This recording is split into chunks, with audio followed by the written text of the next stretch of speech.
శ్రీగురుభ్యో నమః. హరి ఓం.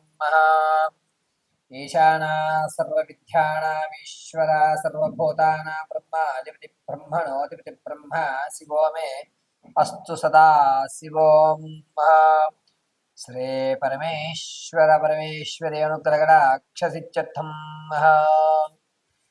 అందరికీ కూడా జూలై నెలలో జరిగేటువంటి విపత్తులు ఏమిటి, వచ్చేటువంటి ప్రమాదాన్ని ఏ విధంగా ఆపాలి, అసలు ఏ ఏ తారీఖుల్లో ఈ మేషం దగ్గర నుంచి ప్రారంభం చేసుకుని మీనరాశి వరకు కూడా జూలై నెలలో ఏ తారీఖుల్లో ఏ విధమైనటువంటి గ్రహ సంచారం జరగడం వల్ల జరిగేటువంటి అనర్థాలు ఏమిటి, శుభ ఫలితాలు ఏమిటి, అశుభ ఫలితాలు ఏమిటి, ఏ విధమైనటువంటి వ్యక్తిగత శ్రద్ధ తీసుకోవాలి, దేని మీద మనం ఆశ పెట్టుకోవాలి అనేటువంటి విషయాన్ని పంచాంగకర్తలు రచించిన విధంగా పరమశివుడు అనుగ్రహించినటువంటి నాకు ప్రసాదించినటువంటి జ్ఞానాన్ని ఉపయోగించుకుని యథాశక్తిగా ఉన్నటువంటి విషయాల్లో మీరు ప్రమాదాల నుంచి ఏ విధంగా తప్పుకోవాలి, ధనాన్ని ఏ విధంగా మీరు నిల్వ చేసుకోగలుగుతారు, ఆర్థికంగా మీరు ఎప్పుడెప్పుడు స్థిరపడేటువంటి వ్యవస్థలు నడుస్తాయి,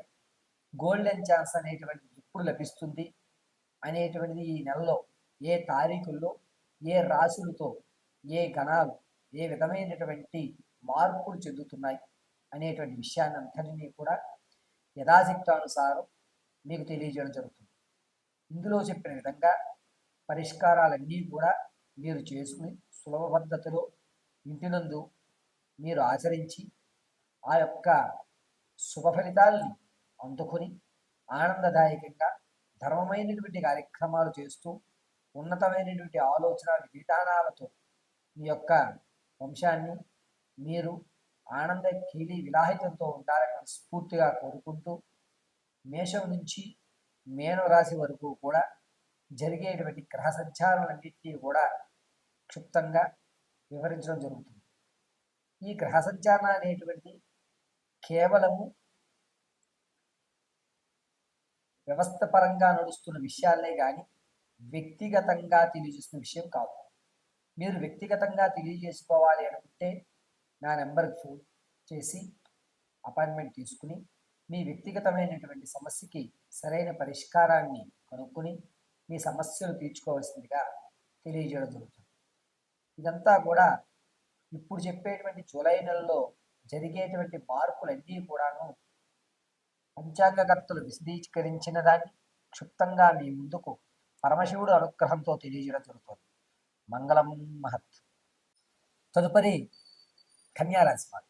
కన్యారాశి వారికి కేతువు కుజుడు 14వ తారీఖు వరకు ఏకస్థ స్థలంలో ఉండడం వల్ల మీ యొక్క ఇంతకు ముందు నిర్ణయం తీసుకున్న చూసారా, దానివల్ల ఇబ్బందులు పడేటువంటి అవకాశం ఎక్కువగా లభిస్తూ ఉంటుంది కన్యారాశి వారికి.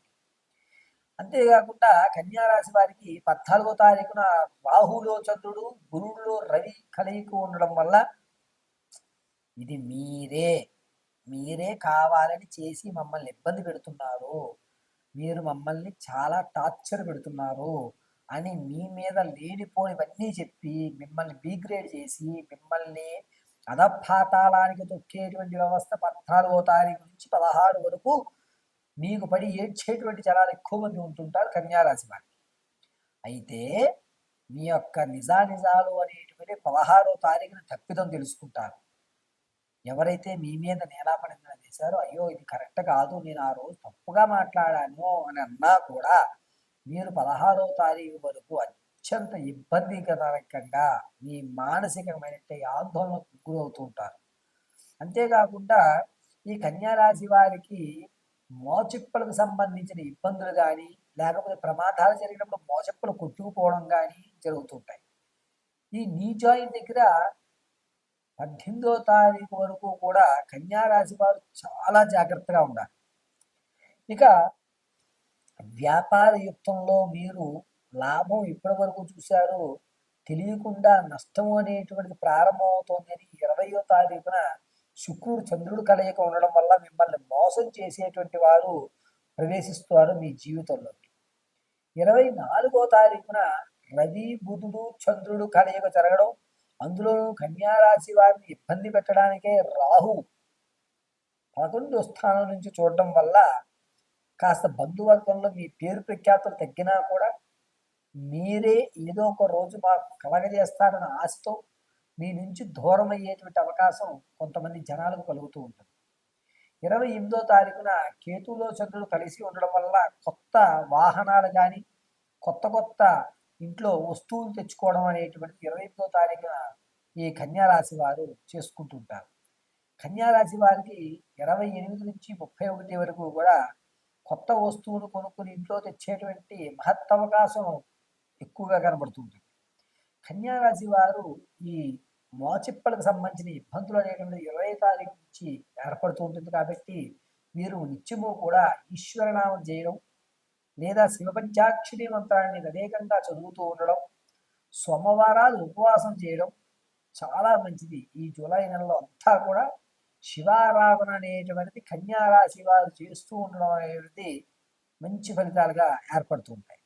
28వ తారీఖున కేతువులో చంద్రుడు కలిసి ఉండడం వల్ల ఆర్థికంగా మనం నిలబడిపోలేకపోతున్నామే అనేటువంటి బాధ ఏదైతే ఉందో ఆ బాధ నుంచి కాస్త ఉపశమనం అనేటువంటిది 28వ తారీఖున కన్యారాశి వారికి లభిస్తూ ఉంటుంది. అయితే కన్యారాశి వారు అనూహ్యంగా మోచిప్పలు సంబంధించి అంటే గుజ్జు అనేటువంటి తగ్గడం కానీ లేకపోతే కనుక ఆర్థికంగా ఎక్కువ ధనాన్ని ఖర్చు పెట్టడం అనేది 24వ తారీఖు నుంచి జరుగుతూ ఉంటుంది. ఈ కన్యారాశి వారు ఈ నెలంతా కూడా కుదిరినంతసేపు ఈశ్వర ఈశ్వర అనుకోవడం చాలా మంచి ఫలితాన్ని అయితే ఏర్పరచుకుంటూ ఉంటారు. ఈ 18వ తారీఖున రవిలో బుధుడు అనేటువంటి వాడు కన్యారాశిలో కలిగి ఉండడం వల్ల కన్యారాశి జాతకులందరూ కూడా కుదిరితే శనీశ్వరుడు అభిషేకం గావించుకోవడం చాలా మంచిది. ప్రమాదం అనేటువంటి 16వ తారీఖు పొంచి ఉండి యాక్సిడెంట్ జరిగేటువంటి అవకాశం ఎక్కువగా 16 నుంచి 24 మధ్యలో వాహనాలు తోలేటువంటి వారు చాలా జాగ్రత్తగా ఉండాలి. కన్యారాశి వారికి వాహన గండం అనేటువంటిది 16 నుంచి 20వ తారీఖు వరకు వాహన గండం అనేటువంటిది కన్యారాశి వారికి సూచిస్తూ ఉంటుంది. అయితే కన్యారాశిలో వారికి 24వ తారీఖున రవి బుధుడు చంద్రుడు కలయిక అనేటువంటిది కొత్త నిర్ణయం తీసుకున్న మానసికమైన ఆందోళన జరగకుండా ఇబ్బంది ఏదో తెలియనటువంటి ఒక చిన్న లోటు అనేటువంటి కన్యారాశి వారు ఈ నెలలో 24వ తారీఖున చూస్తూ ఉంటారు. ఎప్పుడూ కూడా నేను ఇలా లేను, ఈ నెలలో ఏమిటి నా దగ్గర ధనం నిలబడట్లేదు, ఆరోగ్యం ఇబ్బంది అవుతుంది, నాకు సోర్స్ ఆఫ్ ఇన్కమ్ ఎక్కడి నుంచి వస్తుంది అనేటువంటి ఒక మదన పట్టం అనేటువంటి 24వ తారీఖు నుంచి ఆర్థికంగా మదనపడుతూ ఉంటారు.